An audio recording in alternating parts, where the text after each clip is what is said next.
With Indonesia joining BRICS and Malaysia, Thailand, and Vietnam set to follow suit, would there be problems for ASEAN?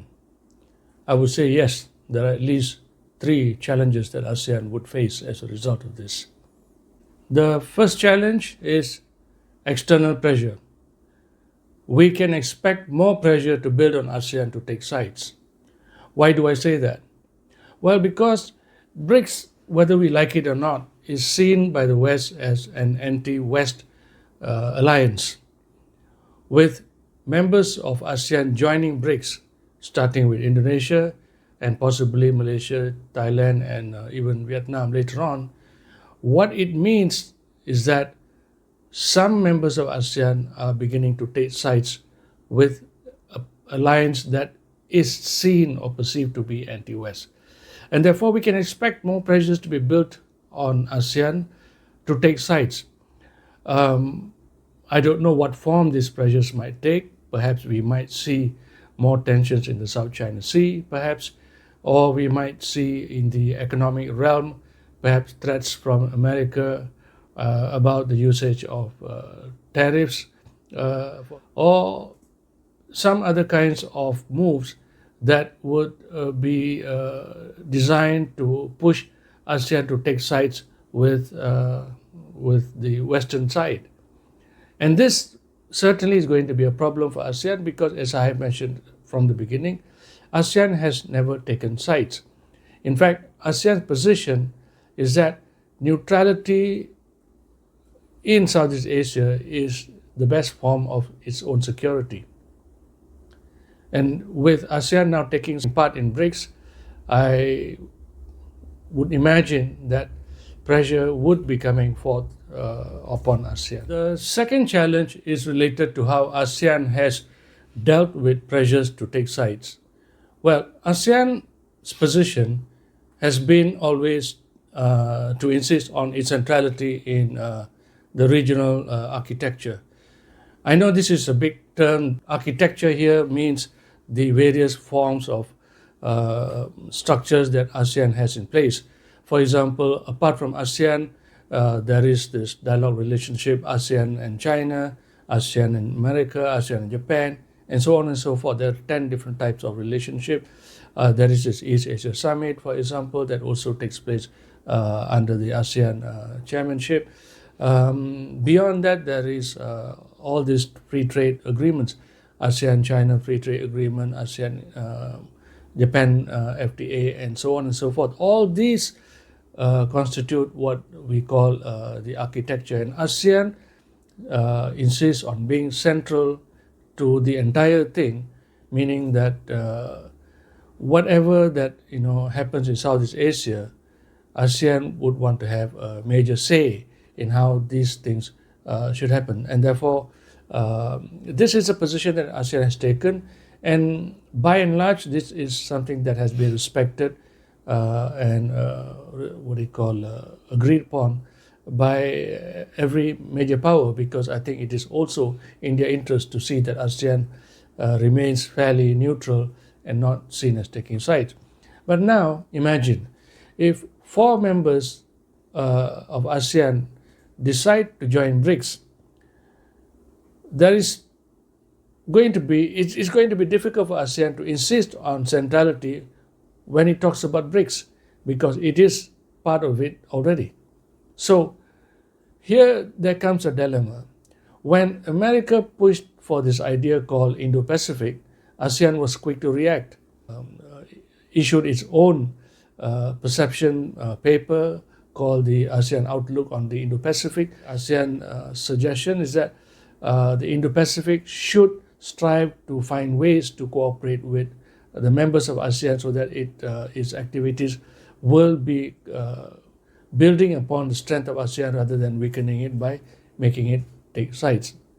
Now, with BRICS, ASEAN cannot do the same. So it is going to be perceived as an unbalanced situation here, and therefore, this is what I said earlier, pressure is bound to come in one way or the other. And the third challenge is the possible weakening of ASEAN's unity. Why do I say that? It is because joining a new grouping like BRICS requires resources. The member countries which have joined will have to make sure that there are enough manpower, resources, and money to go around so that they can participate in the activities of BRICS and ASEAN. Now, you must understand out there that the work of dealing with ASEAN and possibly with BRICS most likely will come from the same ministry or the same department. What it means is that there will be added pressure, budgetary-wise, manpower-wise, to be able to service all these meetings, attend to all the developments in BRICS and ASEAN. And potentially this could divert some resources away from ASEAN. The attention that member countries which have traditionally given to ASEAN could be diverted. I'm talking about countries that are joining BRICS. What I'm saying is that it is possible that some of the attention might move away from ASEAN and be allocated to looking at BRICS. And this could have an indirect impact upon the cohesion and growth of ASEAN. So let me make it clear here. I'm not painting a doomsday scenario here. ASEAN is certainly not going to be threatened by 4 members of ASEAN joining BRICS, but there are potential challenges that ASEAN must be prepared as it looks forward. So what are the options open to ASEAN in making sure that its position as a central entity in Southeast Asia is not undermined, that it is not going to be forced to take sides, that pressure will not build upon itself? Well, I think there are at least 2 measures that ASEAN can consider. In fact, I would say they must consider it quickly. First, I mentioned to you earlier that when the United States proposed this idea of Indo-Pacific, ASEAN was fairly quick in responding to it by issuing its own position paper known as the ASEAN Outlook on Indo-Pacific. I think it is also necessary for ASEAN to issue an ASEAN Outlook on BRICS. It will be somewhat different from the ASEAN Outlook on the Indo-Pacific because that outlook was based upon how ASEAN wants to shield itself from pressures. But in this ASEAN Outlook on BRICS, it would be inwardly directed to remind ASEAN that it would have to remain united, focused on its own positions, and that its actions, the actions of its members who are joining BRICS, will not undermine ASEAN.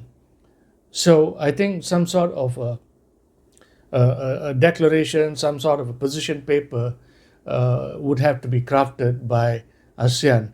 And I think Malaysia, the chair, could take the lead in thinking about such a paper.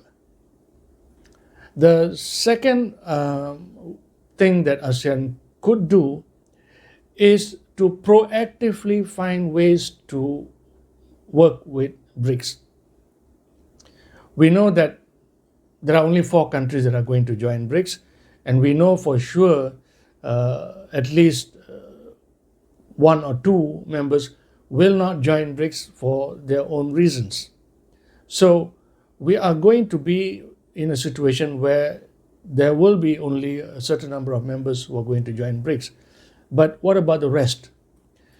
I think something like an informal linkage between ASEAN and BRICS should be explored. And this is entirely possible because BRICS, the way BRICS operates is that it has a formal structure made up of ministers and officials who meet ever so frequently. And then there is also this track 2 groups made up of think tanks and other specialized bodies which act as forums related within the BRICS structure. And they all cooperate in providing ideas back and forth. So something like an ASEAN BRICS forum could be envisaged.